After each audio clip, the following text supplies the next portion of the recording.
बिस्मिल्लाहिर्रहमानिर्रहीम, अस्सलाम वालेकुम रहमतुल्लाहि व बरकातुहू। लम्हा ख़बरिया में खुशामदीद। मेरा नाम है केवान हामिद। ख़वातीन व हज़रात, आज लम्हा ख़बरिया मैं अकेला ही होस्ट करूँगा। मेरी जो को होस्ट है नौशीन बुखारी आज मेरे साथ ड्यू टू सर्टन रीजंस मौजूद नहीं है, लेकिन प्रोग्राम के अंदर टॉपिक्स वही होंगे, फॉर्मेट वही होगा। कुछ गेस्ट को मदऊ करेंगे, कुछ एक्सपर्ट ओपिनियन लेंगे, जो हालात हाज़रा है उसके हवाले से कुछ कॉमेंट्री भी लेंगे एक्सपर्ट से, पॉलिटिशियन से, जर्नलिस्ट से। एंड प्रोग्राम को इंक्लूसिव रखने की कोशिश करेंगे कि पूरे मुल्क में जो चल रहा है, अच्छा बुरा, सारी चीज़ों के हवाले से आपको प्रोग्राम के अंदर आगाह करेंगे। सिंस प्रोग्राम वीकेंड पे चलता है तो एक वीकली राउंड अप भी हो जाता है कि थ्रू आउट द वीक क्या होता रहा है, इस मुल्क की अंदर क्या होता रहा है, सियासत के अंदर क्या होता रहा है, खेलों के अंदर क्या होता रहा है, एंटरटेनमेंट की दुनिया में क्या होता रहा है। तो एक टोटल राउंड अप है हर चीज़ के हवाले से। ज़्यादा संजीदा तरीके से इस प्रोग्राम को हम कैरी नहीं करेंगे ताकि आपका इंटरेस्ट भी डेवलप रहे। और सिंस सोशल मीडिया पे बाद में ये प्रोग्राम जाता ही है तो उस पर आपका फीडबैक भी हमारे लिए बहुत ज़रूरी होता है कि आपको ये प्रोग्राम कैसा लग रहा है और आप इस प्रोग्राम के अंदर और किन मौज़ूआत पे डिस्कशन देखना और सुनना चाहते हैं। ख़वातीन और हज़रात, टॉपिक्स के हवाले से अगर हम बात करें तो महंगाई के हवाले से, IMF की जो शराइत है उसके हवाले से, IMF क्या चाहती है हमारे सियासतदानों से, हमारी हुकूमत से, उसके हवाले से, और ये सारी शराइत पूरी करने के लिए सियासी जो इस्तेहकाम है वो कितना ज़रूरी है और सियासी इस्तेहकाम की तरफ कितने हम गामज़न हैं। मिलकर जो जॉइंट गवर्नमेंट है वो इस हवाले से क्या मेजर्स ले रही है। ऑस्टेरिटी ड्राइव के हवाले से वज़ीर आज़म साहब ने एक ऐलान भी कर दिया है। ऑस्टेरिटी ड्राइव पहले भी माजी में होती रही हैं पाकिस्तान के अंदर, लेकिन उनका क्या असर रहा है, उन्होंने हमारे जो मसले हैं माशी लेवल पे कितने सॉल्व किए हैं, इसके ऊपर भी डिस्कशन होगी। लेकिन ओवरऑल अगर आप सियासत में देखें, सियासी गहमा गहमी में देखें तो जेल बैरो तहरीक जो है वो भी पीक कर रही है, उस पर भी बहुत डिस्कशन हो रही हैं। वो कितनी सक्सेसफुल है, कितनी इम्पैक्टफुल है, उसका मकसद कितना PTI के लेवल से पूरा हो रहा है, और उसका असर जो अपोजिंग गवर्नमेंट है, जो इस वक्त मौजूदा हुकूमत है, वो रिएक्शन क्या दे रही है और उन पर क्या असर हो रहा है, इस पर भी डिस्कशन करेंगे।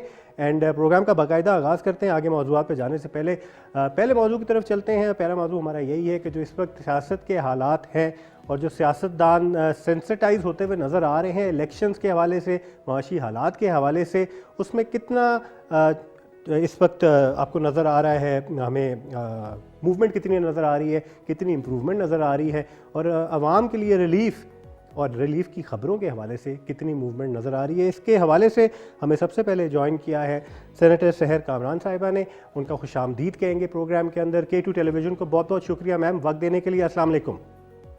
जी वालेकुम सलाम, बहुत शुक्रिया मैम। सबसे पहले मैं जानना चाहूँगा कि ओवरऑल जो इस वक्त सिचुएशन है सियासत के अंदर, बहुत ज़्यादा ख़बरें भी आ रही हैं, सोशल मीडिया भी भरा हुआ है, जेल भरो तहरीक एक साइड पे चल रही है, दूसरी साइड पे ऑस्टेरिटी ड्राइव भी चल रही है, और जो PDM हुकूमत है वो कोशिश भी कर रही है कि IMF के हिसाब से कुछ सिचुएशन बनाए ताकि हमें लोन भी मिल सके और हम ज़रा तरक्की की तरफ आहिस्ता आहिस्ता गामज़न होना शुरू हों। आप इस पर क्या कमेंट करेंगी कि क्या सारे सियासतदान उतने ही सेंसिटाइज हैं, उतने ही फ़िक्रमंद हैं मौशी हालात के हवाले से और आवाम के हवाले से, या फिर हर किसी का अपना अपना एजेंडा है इस हवाले से? सबसे पहले तो मैं कहूँगी कि आप सिर्फ सियासतदानों की बात नहीं करें। इस वक्त पाकिस्तान को जिस किस्म के मसाइल दरपेश हैं, जिस किस्म के चैलेंजेस हमारे सामने हैं, एक कौम बनना होगा। जब तक हम अपनी जो इंटरनल स्ट्रेंथ है, अपनी नेशनल यूनिटी जो है वो नहीं दिखाते, तो उस वक्त तक मैं नहीं समझती कि इस किस्म के चैलेंजेस का सामना तनहा कोई हुकूमत कर सकती है। इसमें आवाम को और हुकूमत को साथ साथ चलना होगा, और हम में से हर शख्स को अपनी इंफरादी जिम्मेदारी को कबूल भी करना होगा और उसको पूरा भी करना होगा। तब तो मैं समझती हूँ कि कोई चैलेंज नहीं है। वरना आप आज देखें कि मईशत के क्या हालात हैं। पाकिस्तान एक माशी बहरान का जो है वो शिकार है। दहशत गर्दी के कितने वाक़यात हो चुके हैं। बहुत सारे ऐसे मामलात हैं जहाँ पर संजीदगी की बहुत ज़रूरत है।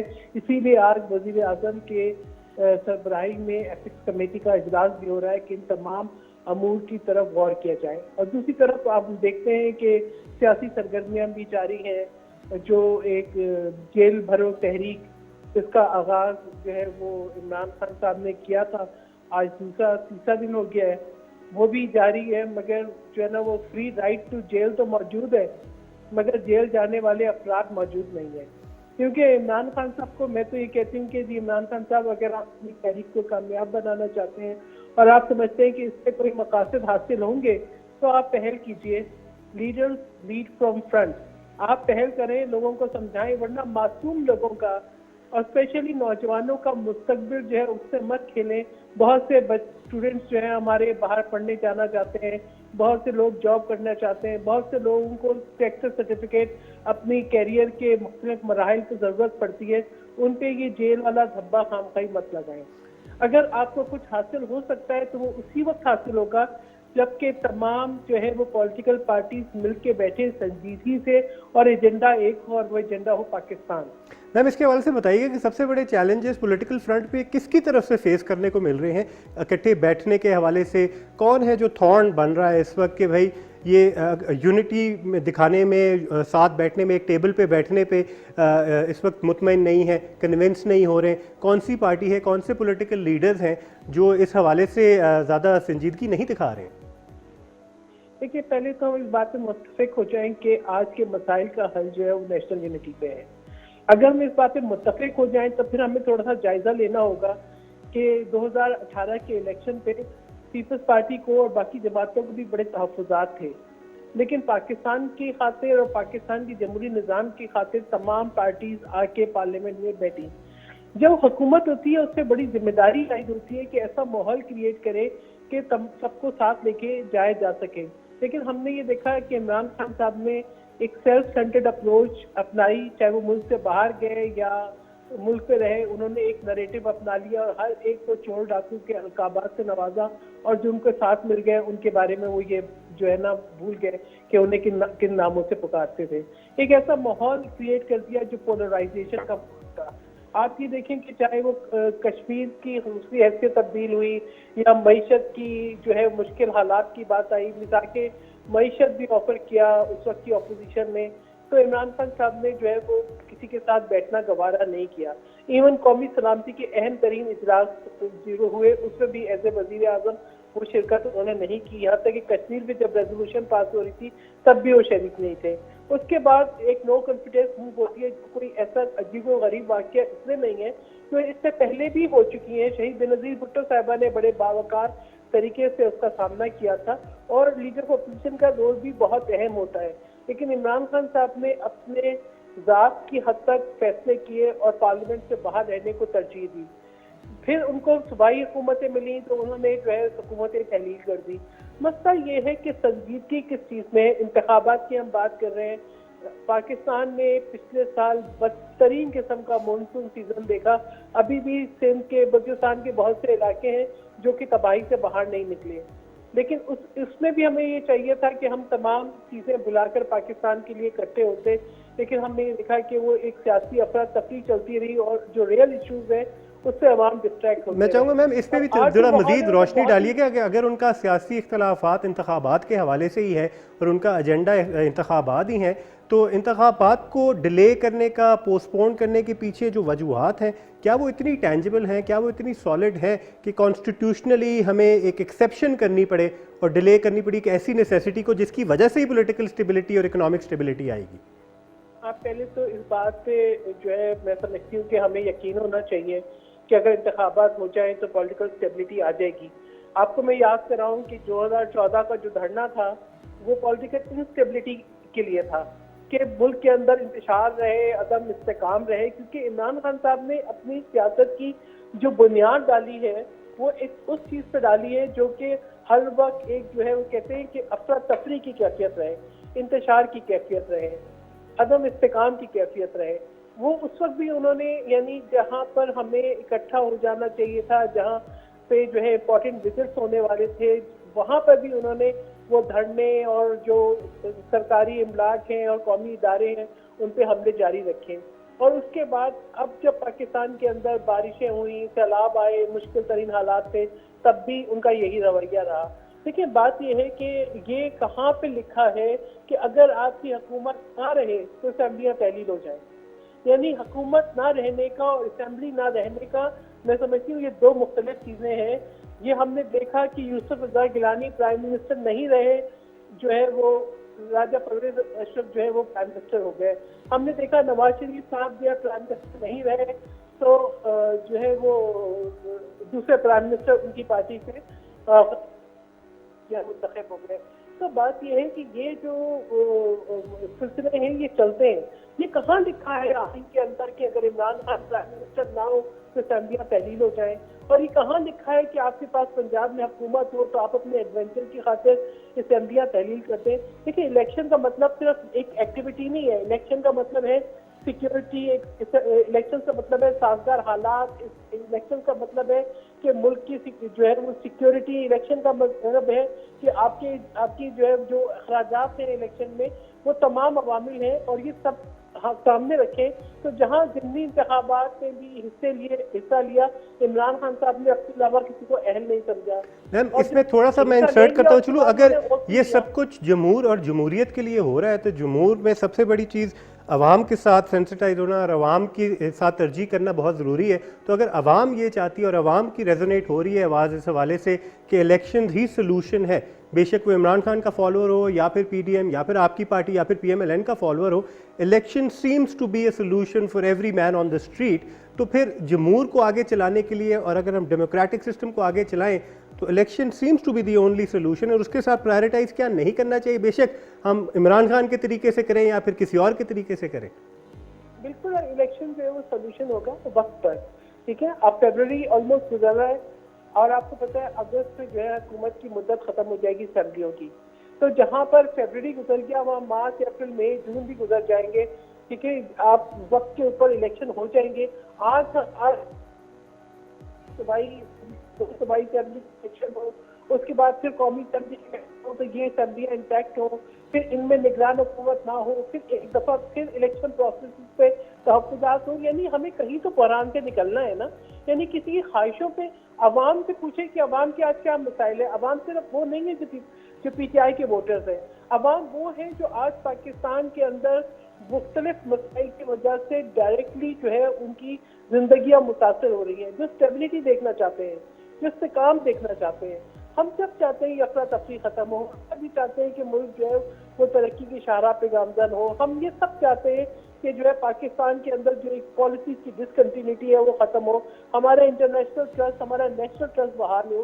देखिए, इस वक्त जो वजीर खारजा हैं बिलावल भुट्टो जरदारी, उन्होंने बड़ी मेहनत की है, उन्होंने पाकिस्तान को रिकनेक्ट किया दुनिया के साथ।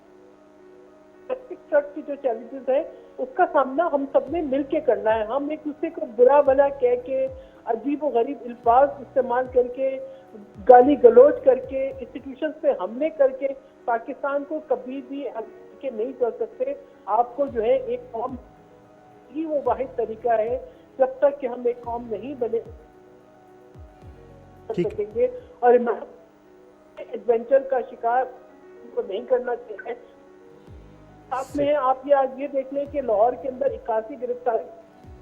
ठीक है, बहुत बहुत शुक्रिया सेनेटर सहर कामरान साहिबा, हमें वक्त देने के लिए, अपना तजिया हमारे साथ शेयर करने के लिए। इलेक्शंस प्रायोरिटी है, लेकिन इलेक्शन के साथ साथ जो आवाम के ट्रू मसले मसाइल हैं जो घरों तक पहुँचे हुए हैं वो एक बहुत बड़ी प्रायोरिटी है कि माशी हालात थोड़े बेहतर हो जाएं, सिक्योरिटी के हालात थोड़े बेहतर हो जाएं और ये जो एक सियासी गहमा गहमी चल रही है, ये जो एक अफरा तफरी का एक माहौल बना हुआ है, थोड़ा बहुत सेटल हो जाए, फिर जाके वक्त पे ही होने चाहिए, उसी के साथ प्रायोरिटाइज़ करना चाहिए। मेरे ख्याल से इस चीज़ से कोई पार्टी मेंबर, कोई लीडर, कोई सियासतदान डिसएग्री नहीं करेगा कि इलेक्शंस टाइम पे होने चाहिए और कॉन्स्टिट्यूशनली उनको उतरना है उस कॉन्स्टिट्यूशन के आर्टिकल के ऊपर एंड उसको डिफाई नहीं करना है। लेकिन उसको पूरा करने के लिए कौन सी कंडीशंस जो रखी हुई हैं, प्री कंडीशंस जो रखी हुई हैं पूरी होनी चाहिए, उस पर शायद थोड़ी मज़ीद क्लैरिटी की ज़रूरत है। शायद में थोड़ा आवाम को भी बताने की ज़रूरत है कि ये चीज़ें हो जाए, फिर डेट भी अनाउंस कर देंगे। जब डेट अनाउंस हो जाएगी थोड़ी बहुत मेरे ख्याल से कामनेस स्ट्रीट्स पे भी आ जाएगी, सड़कों पे भी आ जाएगी, आवाम को भी थोड़ी बहुत तसल्ली मिल जाएगी कि एक एटलीस्ट प्रोसेस है वो शुरू हो गया है और अब इसकी तरफ हम गामजन हैं। जहाँ तक IMF की बात थी, वो भी एक हम अनसर्टेनिटी में बैठे हुए थे कि कब आएगा IMF, क्या बात होगी, कब डील लॉक होगी। अभी भी थोड़ी बहुत अनसर्टेनिटी है, अभी भी कुछ नज़र आ रहा है कि हुकूमत उनके हिसाब से चीज़ें करने की कोशिश कर रही है, लेकिन ऑन व्हाट कंडीशंस हमें ये डील मिल रही है और हमें कितनी देर की रिलीफ मिल रही है और उसके बाद हमने क्या करना है, इन सारी सवालों के जवाब हमें इतनी जल्दी नहीं मिलने वाले। और यही सवाल हैं जो आवाम के माइंड में भी हैं, यही सवाल है जो आपको सोशल मीडिया में भी नज़र आते हैं, यही सवाल है अगर आप माइक लेके, कैमरा लेके बाहर सड़कों पर भी चले जाए तो आम आवाम इन्हीं चीज़ों से गर्ज रखती है और यही जानना चाहती है। इलेक्शंस करवाएं, ये रौला ख़त्म करें, उसके बाद इकॉनमी की तरफ थोड़ा बहुत हमें कुछ अच्छी तसल्ली बख्श कुछ जवाब दें और फिर लॉन्ग टर्म में हम जानना चाहेंगे कि क्या दोबारा ये लूप, ये सर्कल दोबारा तो नहीं रिपीट होगा। इन्हीं चीज़ों की तसल्ली जाती है अवाम। इसके वजह से हमने मैडम सेनेटर सहर कामरान साहिबा से हमने पूछा एंड उन्होंने अपना तजिया पेश किया। अभी हमने एक वक्फे पे जाना है लम्हा खबरिया में। वक्फे से वापस आने के बाद कुछ और मौजूद हैं, उन पर डिस्कशन करेंगे और कुछ एक्सपर्ट से भी बात करेंगे। हमारे साथ रहिएगा।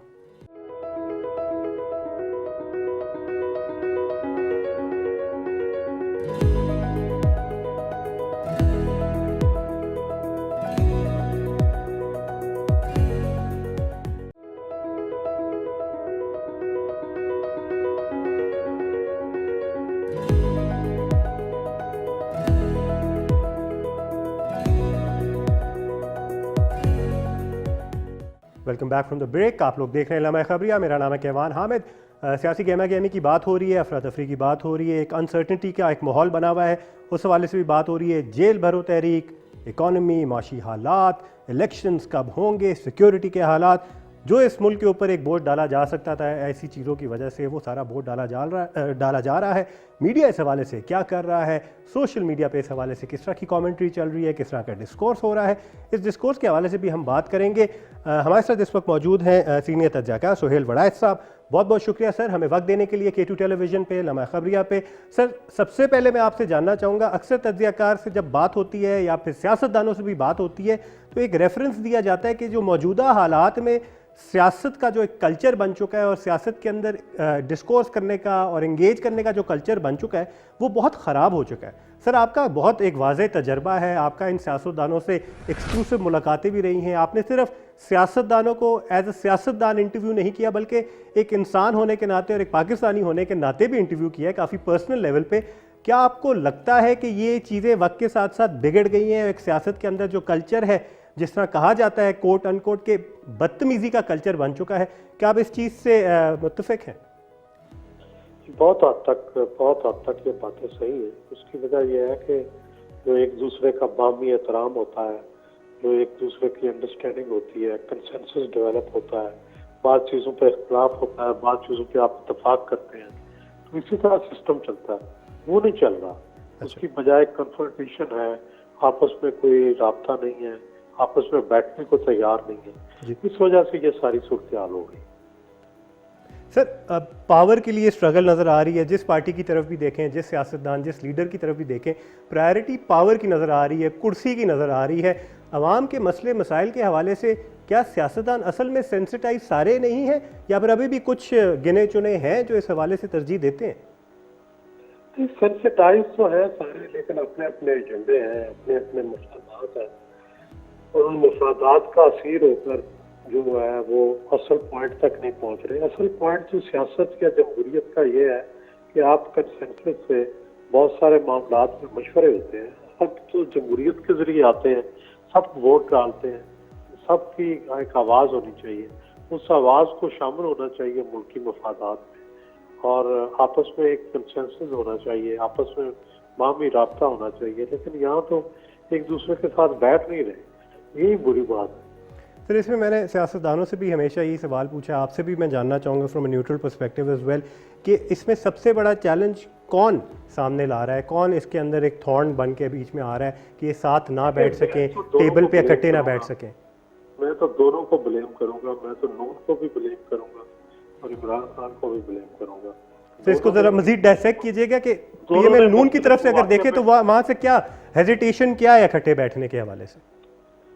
बस मफादात इजाजत नहीं देते एक दूसरे के, एक दूसरे का सियासी बयानिया जो है वो उन्हें सूट नहीं करता। एक कहता है पहले मैं इसको सजा दे लूं, फिर इसको जनाब फिर बैठेंगे, तो ये सजाएं मुकम्मल नहीं हो रही है एक दूसरे की। तो सर ये सियासी बयानिया पाकिस्तान पीपल्स पार्टी का पीएमएल नून से कैसे जा मिला एकदम से? जी किसका जी? सर मैं जानना चाहता हूँ पीपल्स पार्टी का और पीएमएल नून का सियासी बयानिया किस वजह से जा मिला एकदम से? वो दोनों साथ हुकूमत बन गई थी पीटीआई की, और वो चाहते थे कि पीटीआई के और उनके मुफादात चूंकि आपस में नहीं मिलते तो इन्होंने आपस में कंप्रोमाइज कर लिया। सर आपके मुताबिक आपको क्या लगता है कि जो इलेक्शंस में डिले आ रहा है इसकी कोर वजूहात क्या है, क्या वजह है जिसकी वजह से पोस्टपोनमेंट और delay in announcing the date? जी देखिए इलेक्शन टाइम पे होना चाहिए हर सूरत। आइन की जो मुद्दत दी गई है आइन में, और चीफ जस्टिस ने भी कह दिया, मेरा ख्याल है आइन मुद्दत के मुताबिक ही होंगे। मासवाए चंद दिनों का या महीने का फर्क पड़ जाएगा, ताकि एक ही वक्त में दोनों इलेक्शन हो जाए।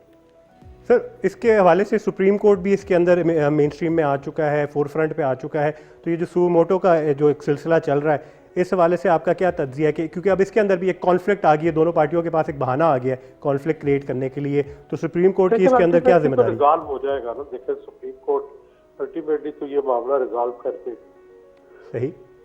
तो बेहतरीन तरीका तो यही है कि अगर नहीं आपस में रिजॉल्व होता तो फिर सुप्रीम कोर्ट रिजॉल्व करेगी। तो इसमें सुप्रीम कोर्ट का वैसे in the capacity of the institution कितना रोल बनना चाहिए इसके अंदर? देखिए, असूली तौर पे तो नहीं होना चाहिए। असूली तौर पे तो ये सियासतदानों का जो है ये डोमेन है, इन्हें ये बैठ के तय करना चाहिए। लेकिन जब ज़ाहिर कॉन्फ्लिक्ट हो जाए, जब कंसेंसस ना हो पाए, तो फिर हर मामला सुप्रीम कोर्ट जाता है। ये भी ऐसे ही प्रॉब्लम। सर, वही दोबारा मैं इस पर क्लैरिटी चाहूँगा, आपका थोड़ा सा इस पर तज्जिया चाहूँगा कि कोर रीजंस क्या पेश की जा रही हैं इन डिलेज और पोस्टपोनमेंट की, जो अक्सर कहा जाता है सिक्योरिटी भी है, माशी हालात भी हैं, लेकिन क्या आपको लगता है एक्चुअली यही रीजंस हैं? असल बात तो यह है कि ईरान में आपने देखा, ईरान में जब इनकलाब आया था पूरी पार्लियामेंट तबाह हो गई थी, लेकिन with in stipulated time election हुए थे। बिल्कुल। तो आइन तो सुप्रीम होता है, बिल्कुल। कुछ भी हो, ये बहाने हैं, ये वजूहात हैं। कोई ऐसी नागुज़ीर वजह जैसे बेनज़ीर भुट्टो का कत्ल था या इस तरह की कोई वजह हो तो फिर तो ठीक है, आप थोड़ा पोस्टपोन कर सकते हैं, लेकिन अभी कोई ऐसी वजह है नहीं। सही। तो मेरा ख्याल है कि टाइम पे होने चाहिए इलेक्शन। सुहेल वड़ैच साहब, बहुत बहुत शुक्रिया आपका हमें वक्त देने के लिए, हम अपना तज्जिया हमारे साथ शेयर करने के लिए। इस हवाले से हमने सुहेल वड़ैच साहब की गुफ्तगू सुनी, उनका तज्जिया सुना, सारे तज्जिए साथ साथ चल रहे हैं, सारे टॉपिक्स भी हम साथ साथ लेके चल रहे हैं। इस वक्त हमने एक वक्फे पे जाना है लम्हा खबरिया के अंदर। वक्फे से वापस आने के बाद एक और मौजू के हवाले से एक और एक्सपर्ट से हम गुफ्तगू करेंगे इस प्रोग्राम के अंदर, लेकिन एक छोटे से वक्फे के बाद हमारे साथ रहिएगा।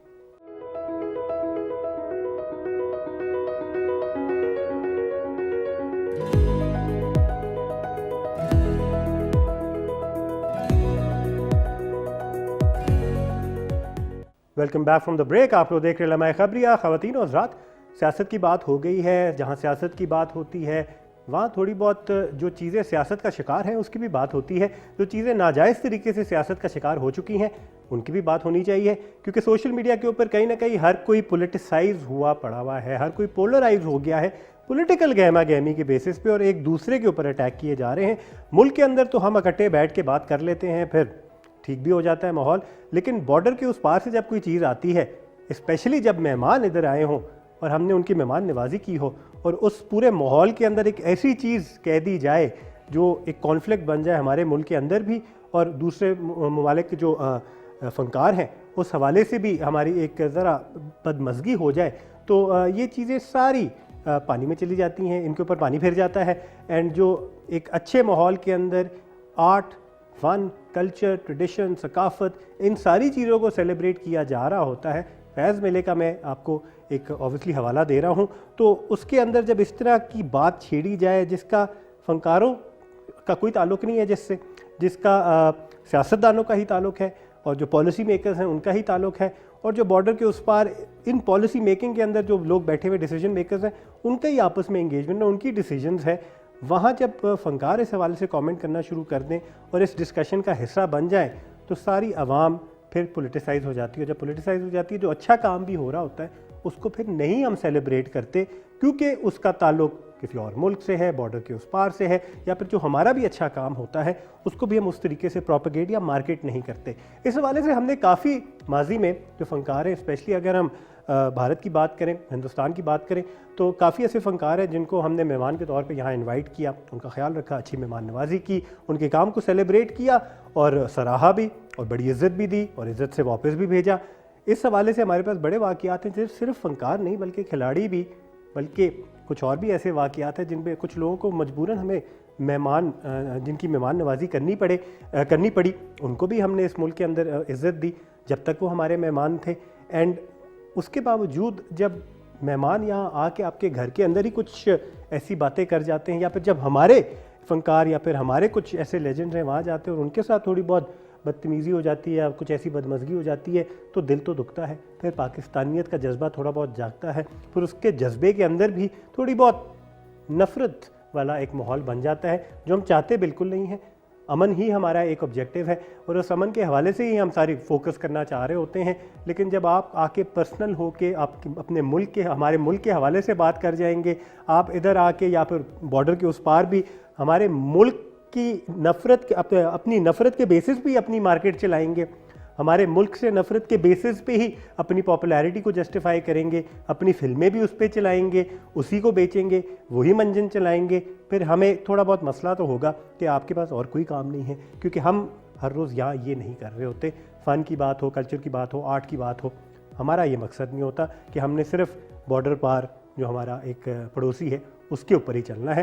लेकिन जब ये कोई ऑब्सेशन नज़र आती है तो हमें तकलीफ़ होती है, जब दुख पहुंचता है तो कभी कभार नाज़ेबा अल्फाज का इस्तेमाल भी लिया जाता है और सोशल मीडिया पर लड़ाइयाँ भी शुरू हो जाती हैं।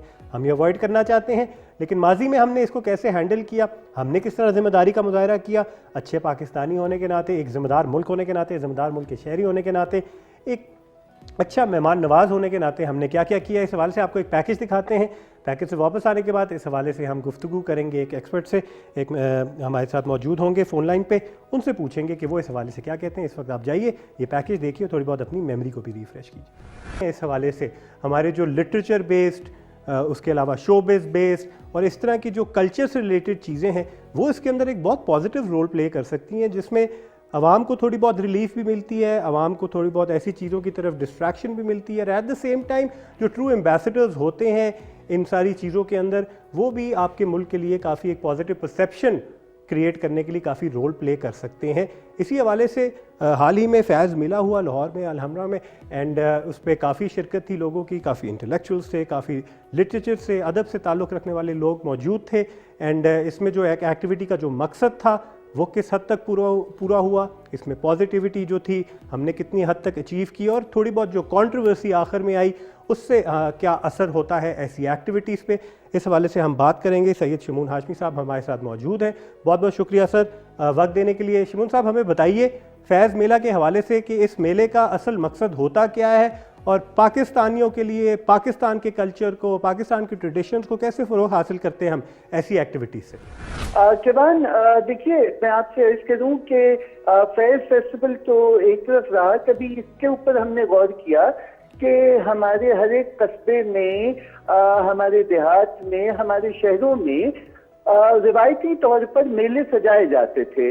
भले वो मौसम का मेला हो, भले वो मजहबी त्यौहार हो, वो लूड़ी हो, वो बसंत हो, वो बैसाखी हो, ये वो तमाम मौके थे कि जहाँ किसान को, जहाँ आप खुश होने का मौका देते थे, वहीं उस इलाके की सनत व हिरफत, उस इलाके की तिजारत, और साथ ही साथ ये कि मजहबी हम आहंगी को फरोग देते होते हैं कि चाहे आपका ताल्लुक किसी कम्युनिटी से है, भले आप अपनी खवातीन के मामले में बहुत सख्त कोश हैं, लेकिन इन मेलों में सबकी भरपूर शिरकत होती थी और यूं लोग अपनी जमीन से जुड़े हुए थे।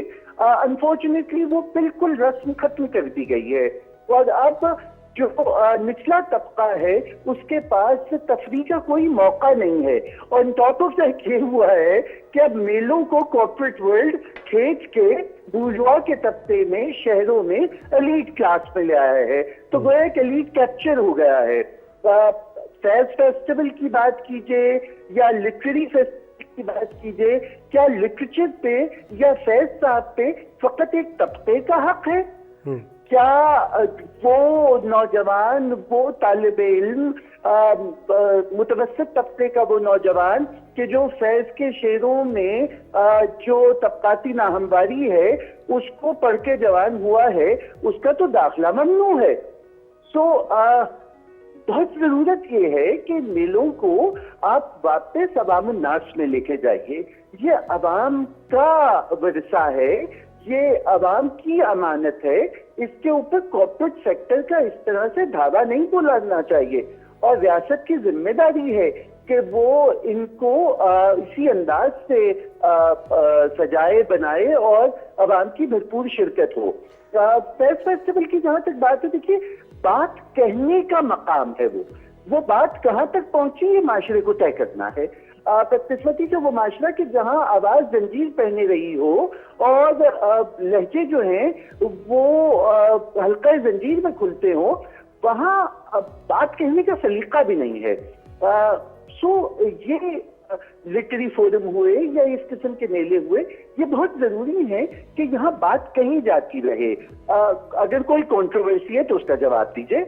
मसलन हम भी ये पूछने का हक रखते हैं कि खुद डॉक्टर फैज मुनीरा हाशमी आज से चंद साल कबल हिंदुस्तान तशरीफ ले गई थी एक मेले के लिए, और वहां उन्हें होटल ही से वापस भेज दिया गया था। ये शर्म भी नहीं रखी गई थी, ये डॉक्टर फैज है। तो ऐसे बहुत से वाकयात हैं, हम भी कह सकते हैं, लेकिन घर आए मेहमान से हम शिकवा नहीं करते। और दूसरी बात यह है कि आपको ये तय करना होगा कि शोले फिल्म की कहानी लिख लेना बड़ी बात है या फैज के आहंग में गुफ्तगू करना बड़ी बात है।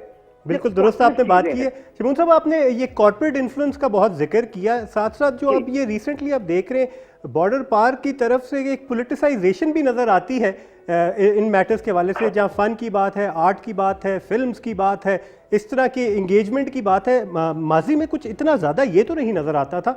आर्टिस्ट आपस में फिर भी जब मिलते तो एक तमीज़ और तमद्दुन रहता था और एक अप्रिसिएशन फॉर ईच अदर रहती थी। तो अब ये पॉलिटिसाइज कैसे होगी ये चीज़ें इतनी ज़्यादा? जवान, मैं अगर आपकी तवज्जो स्वीडन यूनिवर्सिटी के एक मकाले की जानिब मबजूल करवाऊं जो बरसगीर पाक व हिंद में जो नया मीडिया है उसके बारे में है, वो ये कहते हैं कि ये इमोशनली हाइपर मीडिया है, इसके हार्मोनल डिसबैलेंस है। यहाँ वो दोनों सड़क के इस पार हो या उस पार हो, अली सरदार जाफरी साहब के शेर हम पढ़ते रहे हैं कि हवा तो दोनों तरफ की एक है और लोग तो एक जैसे हैं और अमन की ख्वाहिश दोनों तरफ है, और जहां जहां नाइंसाफी है वहां दोनों तरफ उस पर बात होती रही।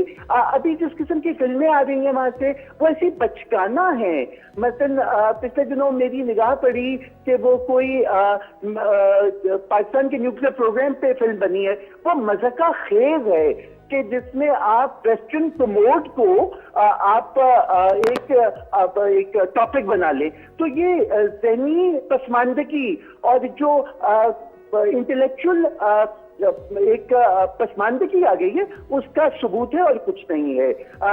चूंकि मीडिया अब बहुत ज्यादा वासिफ तादाद में मौजूद है और उसके कई एवेन्यूज हो चुके हैं, तो बहुत पस्त बात भी बहुत आसानी से दस्तयाब है। और मैं ऐसी बातों को सरफ़े नजर करता हूँ इसलिए कि जो इल्मी इस्तेदलाल की बात है, जो औजे कमाल की बात है, वो दिखाई देती है, और जो बहुत ही पस्त मक्खी गंदगी पे बैठी हुई है और उसकी तरफ निगाह करने की कोई ऐसी जरूरत नहीं है। और ये जिस किस्म का माहौल बना हुआ है जहां आप अपने नौजवानों को एक मिलिट्री जिंगोइज्म में दिखा के ये कहें कि क्या भूख अफलास सरहद के उस पार नहीं है, क्या शांति टाउन्स वहां नहीं है, क्या जिस फिल्म को ऑस्कर अवार्ड मिला जो बॉम्बे के शांति टाउन्स में है वो क्या वही नहीं है, क्या ओपन डेफिकेशन सबसे ज्यादा वही नहीं है।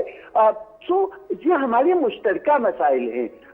हवा चाहे वागे के उस पार की हो या इस पार की हो, दोनों तरफ आलूदा है। सब इसमें हमें बताइए कि वैसे तो वहाँ से एक as a propaganda tool media को बहुत ज़्यादा एग्रेसिवली यूज़ किया जाता है, बेशक वो फिल्मों के ज़रिए हो, उनकी और चीज़ों के ज़रिए हो, मीडिया के प्लेटफॉर्म को बहुत ज़्यादा उनके जो प्रोपेगेंडा है, जो पॉलिटिकल प्रोपेगेंडा है, जो नेशनल प्रोपेगेंडा है, जो एक रिलीजियस प्रोपेगेंडा भी है, उसके लिए भी यूज़ किया जाता है।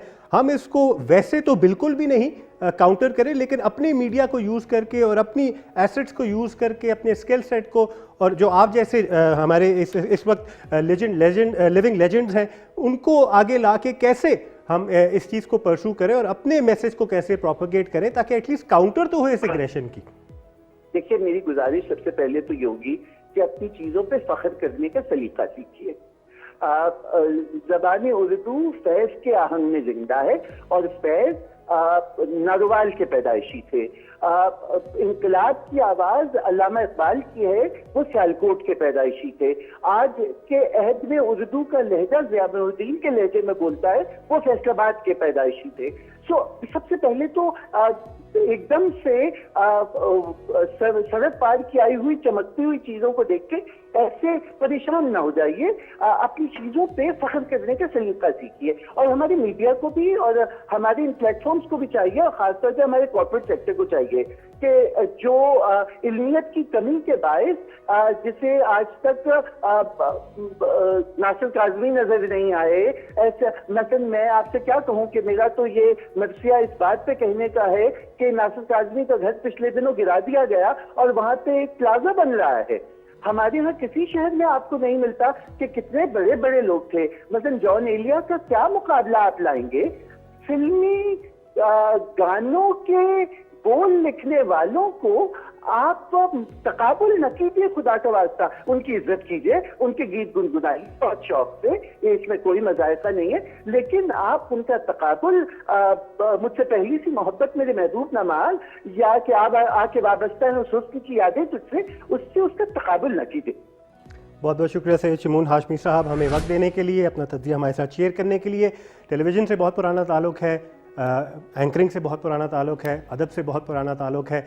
जब भी बातें करते हैं एक असल पाकिस्तानी की दिल की बात करते हैं और सही आवाम की भी जो बातें हैं वो जो रिफ्लेक्ट होती हैं शमून साहब की बातों में। मेरे ख्याल से उन्हीं पे हमें अमल करने की ज़रूरत है। और जो एक इन्फीरियॉरिटी कॉम्प्लेक्स हमारा आ चुका है इस मीडिया के दौर के अंदर, इसको भी थोड़ा बहुत हम किस तरह डिफीट कर सकते हैं। अपनी रूट, अपनी आइडेंटिटी और अपनी जड़ों से अगर हम जुड़ जाएं तो काफ़ी इम्प्रूवमेंट आ सकती है, बजाय कि एकदम से कॉम्प्लेक्स में आके किसी और की चीज़ देख के घर की मुर्गी दाल बराबर करके हम आगे चलें। एंड एक वो वाली बात भी आ जाती है कि कवा चला हंस की चाल, हम अपनी भी भूल जाते हैं और उसकी भी कॉपी नहीं कर सकते हैं, उसमें भी एक्सेल नहीं कर सकते हैं। एक कॉम्प्लेक्स किस्म की आवाम के तौर पे, कंफ्यूज किस्म की एक टब्बर के तौर पे हम आगे चल रहे होते हैं। और नौजवान नस्ल के लिए बहुत ज़्यादा ज़रूरी है सेल्फ़ रिफ्लेक्शन करने के लिए, अपने गिरबान में झांकने के लिए कि कल को अगर बाहर से कोई आके आपके घर के अंदर अगर तनकीद करता है और तनकीद करके फिर बहुत आराम से वापस भी चला जाता है, हमने शायद मौका दिया है, हमने वो दरवाजे खोले हैं। बिल्कुल मेहमान नवाजी अपनी जगह, लेकिन उनको एक ऐसी हमने एक तासुर दिया है कि आप ये कह सकते हैं यहाँ पे, क्योंकि हमारे पास अपना कुछ नहीं है काउंटर करने के लिए। काउंटर करने के लिए लोग हैं, काउंटर करने के लिए हमारे पास मवाद है, काउंटर करने के लिए एसेट्स हैं, काउंटर करने के लिए मीडिया के अंदर भी हमारे पास माजी से अगर निकाला जाए तो बहुत ज़्यादा चीज़ें दिखाने को, लेकिन उनको सही तरीके से प्रोपेगेट नहीं कर रहे, मार्केट ही नहीं करते सही तरीके से। और दूसरी जो तरफ जो चीज़ें होती हैं उससे कुछ ज़्यादा ही इन्फ्लुएंस हो जाते हैं और अपने सर पे हावी कर लेते हैं। ये चीज़ें हमें बिल्कुल इन पे गौर व फिक्र करने की ज़रूरत है। अभी हमने एक वक्फे पे जाना है लम्हा खबरिया के अंदर। वक्फे से वापस आने के बाद एक और मौजू की तरफ चलेंगे, कुछ और बातों की तरफ चलेंगे, कुछ और तज्जियाकार से भी बात करेंगे, एक्सपर्ट्स को भी मदऊ करेंगे प्रोग्राम के अंदर। ये सब कुछ होगा लम्हा खबरिया में एक छोटे से वक्फे के बाद।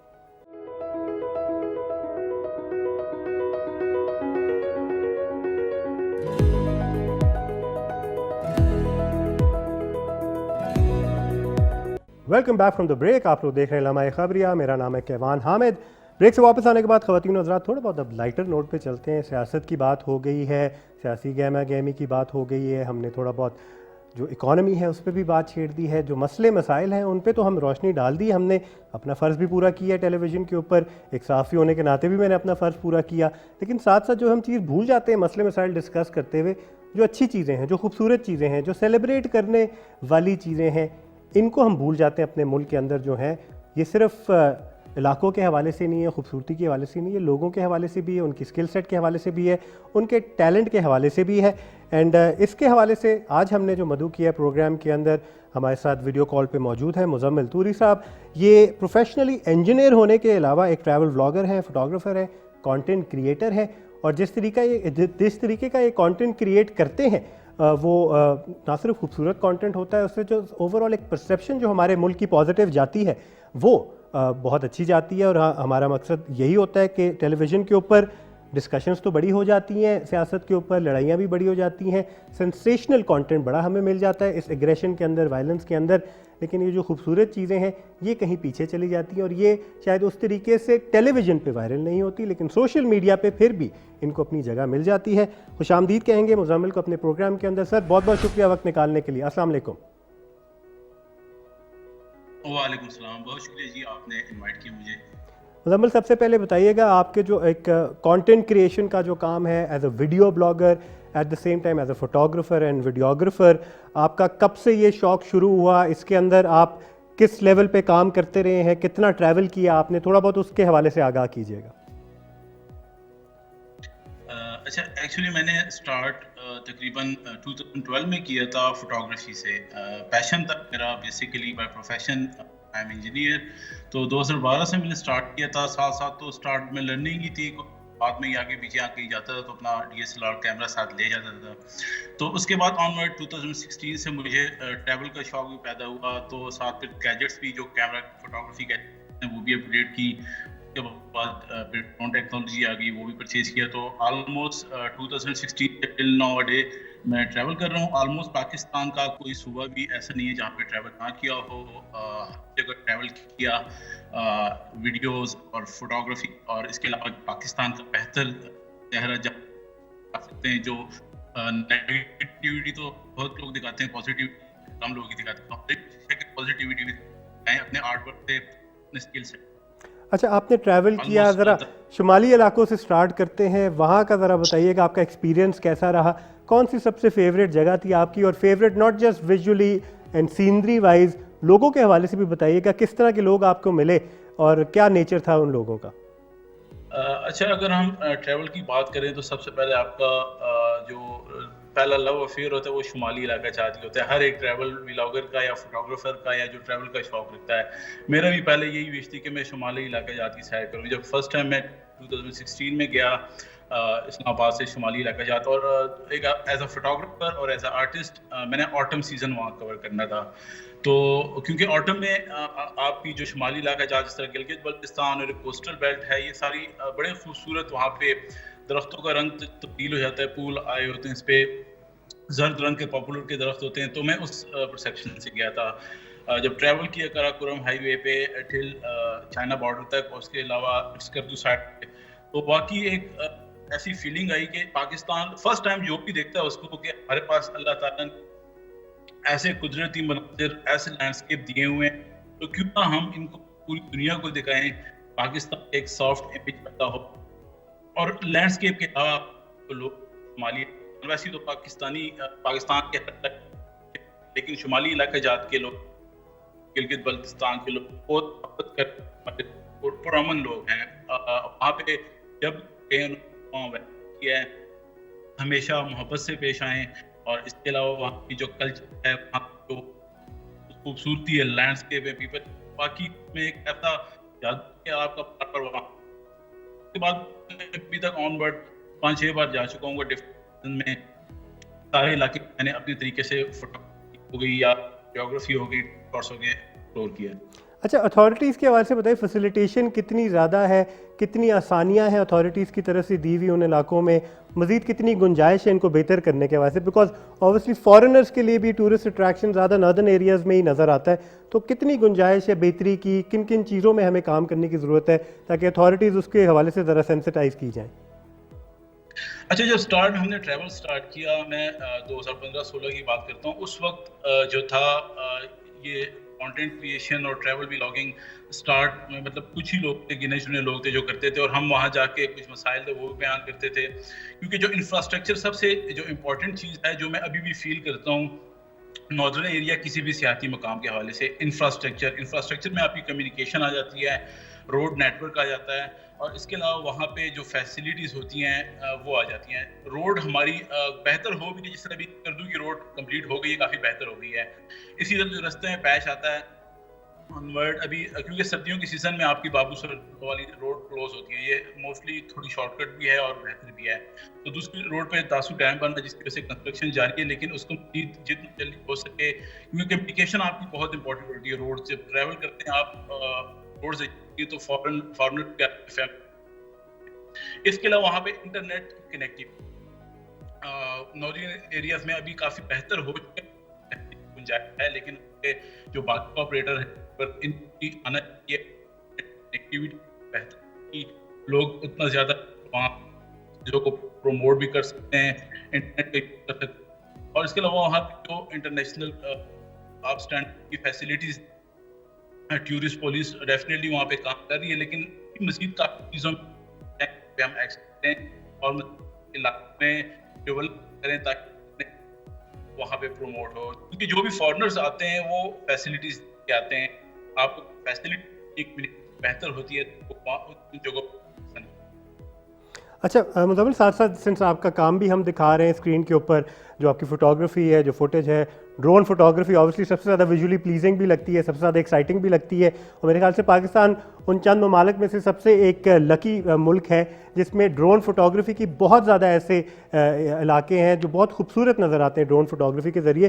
थोड़ा बहुत जो इंथुजियास्ट हैं, जो यंगस्टर्स हैं, जो वीडियो ब्लॉगिंग में आए हुए हैं थोड़ा ऐसे से या फिर आना चाहते हैं, उनको ज़रा अपनी गैजेटरी के हवाले से भी बताइए कि कौन से कैमराज आप यूज़ करते हैं, किस तरह की कैप्चरिंग के लिए, किस तरह की फुटेज के लिए, what equipment do you use?